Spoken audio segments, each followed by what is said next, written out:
നേരെ സന്ധ്യയായി തുടങ്ങി. അപ്പോൾ ഇന്ന് നമുക്കൊരു വിവാഹ റിസപ്ഷൻ ഉണ്ടേ.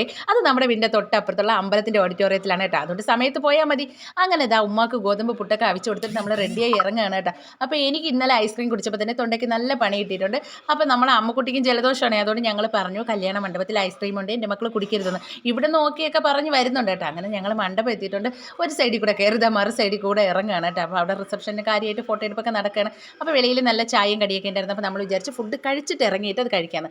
ഇപ്പോൾ എവിടെ ചെന്നാലും ബൊഫെ എന്ന് പറയുന്ന ഒരു ഐറ്റം ആണല്ലോ. പക്ഷേ എനിക്കിതാ ഈ പണ്ടത്തെ ഈ സംഭവമാണ് കേട്ടോ ഇഷ്ടം. ടേബിളിൽ പ്ലേറ്റ് എല്ലാം വെച്ചിരിക്കും, നമ്മൾ പോയിട്ട് പ്ലേറ്റ് ഒക്കെ എടുത്ത് വെച്ചിരിക്കുമ്പോൾ നമുക്ക് ഏത് ഫുഡാണ് വേണ്ടതെന്ന് പറഞ്ഞുകൊണ്ട് അവർ കൊണ്ടുവന്ന് വിളമ്പി തരില്ലേ. അതാണ് കേട്ടോ എനിക്കിഷ്ടം. അപ്പോൾ നമ്മളവിടെ ഇരുന്നപ്പോഴത്തേക്കും അപ്പവും നല്ല ചപ്പാത്തിയും കുറുമക്കറിയായിരുന്നു കേട്ടോ. അപ്പോൾ ഞാൻ ആദ്യം അപ്പം വാങ്ങി കുറുമക്കറിയും വാങ്ങിയിട്ടുണ്ട്. രണ്ടാമതൊരു ചപ്പാത്തിയും കൂടെ വാങ്ങി കഴിച്ചു കേട്ടോ.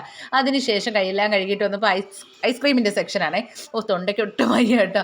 അങ്ങനെ ഐസ്ക്രീമിൻ്റെ സെക്ഷൻ എത്തിയപ്പോഴത്തേക്കും ആണെങ്കിൽ അമ്മക്കുട്ടി വേണ്ടാന്ന് പറഞ്ഞ് അമ്മക്കുട്ടി ഇതാ ഒരു ഫോണും എടുത്തുകൊണ്ട് നിൽക്കുകയാണ് കേട്ടോ. അവന് വേണമെന്നും പറഞ്ഞുകൊണ്ട് പിന്നെ ഒരെണ്ണം വാങ്ങി കൊടുത്തിട്ടുണ്ട്. അത് ഞാനാണെങ്കിൽ ഐസ്ക്രീം കുടിച്ചിട്ടില്ല. ഞാൻ പുറത്തിറങ്ങി ബജിയും വാഴയ്ക്കപ്പം എടുത്ത് കഴിച്ചു കേട്ടോ. അപ്പോഴത്തേക്ക് നമ്മുടെ വാപ്പ അതാ ഇവിടെ കിടന്ന് ചുറ്റി തിരിയുന്നുണ്ട്. വാപ്പയ്ക്ക് എണ്ണപ്പലഹാരങ്ങൾ ഭയങ്കര ഇഷ്ടമാണ്. ഞാൻ കൊളസ്ട്രോൾ ആണേ ഓടി വീട്ടിലോട്ട് വിട്ടോ എന്നും പറഞ്ഞിട്ട് ഞങ്ങൾ അവിടെ നിന്ന് അതൊക്കെ കഴിച്ചും കൊണ്ട് ഇറങ്ങി വന്നിട്ടുണ്ട് കേട്ടോ. അപ്പം നമ്മളെത്തിയിട്ടും വാപ്പ വീടെത്തിയിട്ടില്ല. അപ്പം ഇന്ന് ഇത്രയൊക്കെ ഉള്ളൂ. അപ്പോൾ ഓക്കെ ബൈ. എല്ലാവർക്കും ഇഷ്ടപ്പെട്ട സബ്സ്ക്രൈബ്, ലൈക്ക്, കമൻറ്റ്.